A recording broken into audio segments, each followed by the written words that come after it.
7 વાગ્યાના સાહિત્યમાં આજે આપણા સાહિત્યકાર ગુણવંત શાહ. પુસ્તક ઈમેલ, ઇન્ટરનેટથી અંતરનેટ સુધી. ધ 35mm સંપાદન, તસવીરો સંજયભાઈની, અને આનું ડિસ્ટ્રીબ્યુશન અત્યારે નવભારત પાસે છે. કોઈ પણ જાતની તકરાર કર્યા વગર કે હોહા કર્યા વગર પૂનમનો ચંદ્ર સૂર્ય ઉગે એ પહેલાં ધીરેથી વિદાય થાય છે. વિવેક અંગે તે ઉપદેશ આપવાની દૃષ્ટતા કરતો નથી. આપણી તો એટિકેટ પણ ખાસી બોલકણી હોય છે.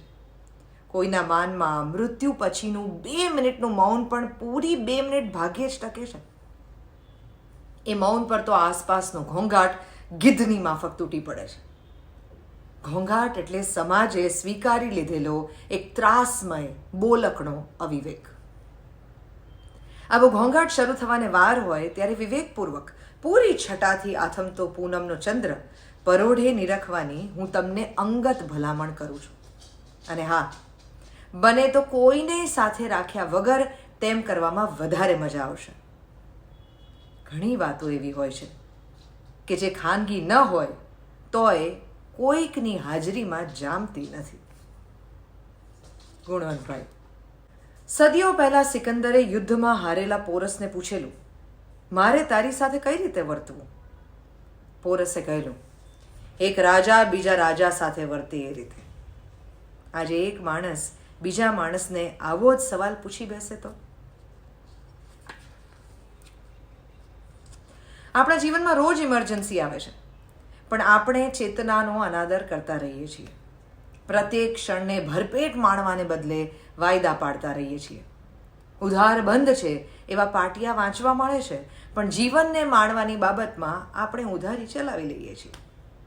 જીવન માણવાની વાત આવે ત્યારે આપણા મોંમાંથી ઘર બંધાઈ જાય પછી, વાહન આવી જાય પછી, બદલી થઈ જાય પછી, દેવું પતી જાય પછી, પરદેશ જવાનું થઈ જાય પછી, વાંકડો મળી જાય પછી, વીમો પાકે પછી, કોર્ટનો ચુકાદો આવી જાય પછી, આમ પછીમાં પુરાઈ મળતી વાક્યવલીઓ જ નીકળતી રહે છે.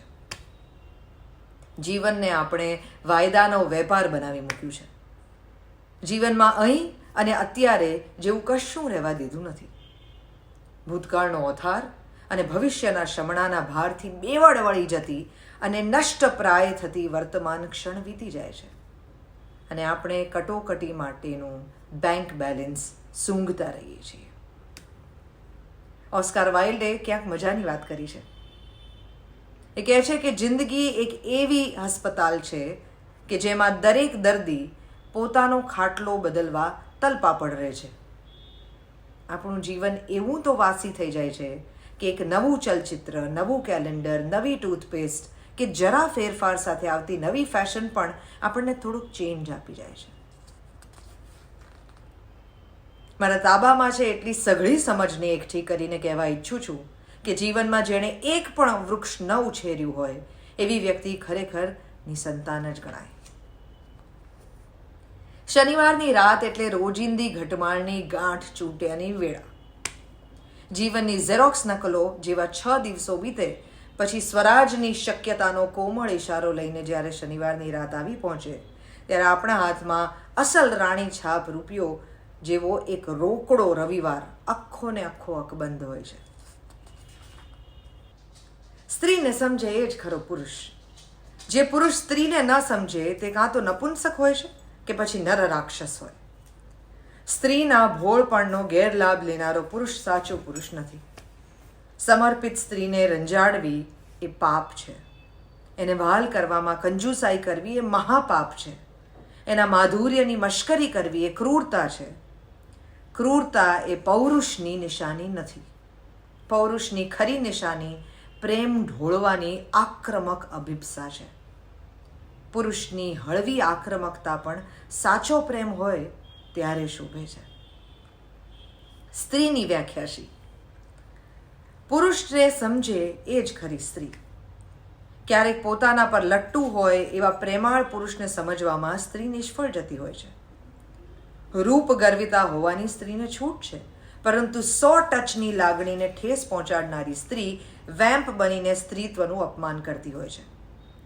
પુરુષની વાણી આક્રમક હોય છે, સ્ત્રીનું મૌન હિંસક હોય છે. કોઈ પણ પુરુષ સ્ત્રીને શોધતો હોય છે, સ્ત્રીના વેશમાં રહેલા પુરુષને નહીં. પ્રેમ કરવાની આવડત વગરની સ્ત્રીઓને ક્યારેક પોતાના શિયળનું મિથ્યાભિમાન રહેતું હોય છે. જીવન સાથી પર પૂરતો પ્રેમ ન ઢોળવો એ પણ એક પ્રકારની ચારિત્રહીનતા જ ગણાય. પોતાના પર લટ્ટુ હોય એવા પુરુષ પર આફરીન થવામાં કંજુસાઈ કરવી એ પાપ છે અને એની લાગણીને અવગણવી એ મહાપાપ છે. સમર્પણ હોય ત્યારે જ રીસામણું શોભે. રીસામણું રાધાનું શોભે, કૈકેયીનું નહીં.